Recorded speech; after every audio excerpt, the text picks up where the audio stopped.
Hello all, welcome back to our channel.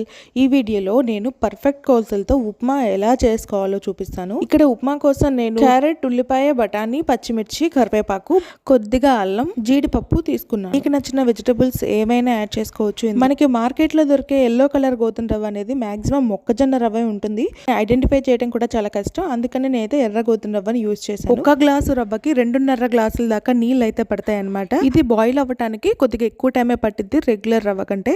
నేను ఒక stove మీద కడాయి పెట్టేశాను ఉప్మా కోసం. ఇంకో స్టవ్ మీద వాటర్ బాయిల్ చేయడం స్టార్ట్ చేశాను. ముందుగా 2 టేబుల్ స్పూన్స్ ఆయిల్ యాడ్ చేసుకుని మినపప్పు, శనగపప్పు, ఆవాలు, జీలకర్ర వేసుకొని బాగా ఫ్రై చేసుకోవాలి. అది ఫ్రై అవుతున్నప్పుడు దాంట్లోకి మనం కట్ చేసి పెట్టుకున్న అల్లం ముక్కలు, ఆనియన్, చిల్లీ వేసి బాగా ఫ్రై చేసుకోవాలి. ఇక్కడ నేను తర్వాత జీడిపప్పు, క్యారెట్, ముందుగా నానబెట్టుకున్న ఫ్రోజన్ బఠానీ కూడా అందులో వేసి బాగా వేయించాలి.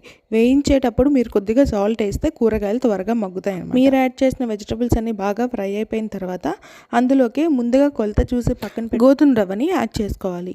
ఆ గోధుమ రవ్వ ఇలా వేగటం వల్ల ఏంటంటే ఉప్మా పొడి పొడిగా ఇలా 1 మినిట్ వేపితే సరిపోతుంది. ఇప్పుడు బాయిల్ అవుతున్న వాటర్ని ఈ ఉప్మాలో యాడ్ చేయాలి. ఒకసారి మొత్తాన్ని కలిపి ఉప్పు సరిపోయిందో లేదా అని సరిచూసుకోవాలి. తర్వాత ఒక 10 to 15 మినిట్స్ మూత పెట్టేసి సిమ్లో పెట్టేస్తే ఉప్మా అనేది రెడీ అవుతుంది. ఇక్కడ మీకు ఉడకలేదు అనిపిస్తే కనుక కొద్దిగా వాటర్ యాడ్ చేసుకొని మళ్ళీ సిమ్లో పెట్టి ఇంకో 5 మినిట్స్ ఉడికించండి. 1 స్పూన్ గీ అండ్ కొత్తిమీర యాడ్ చేసి మొత్తాన్ని కలిపేసి ఒక 5 మినిట్స్ ఇలా పక్కన ఉంచండి.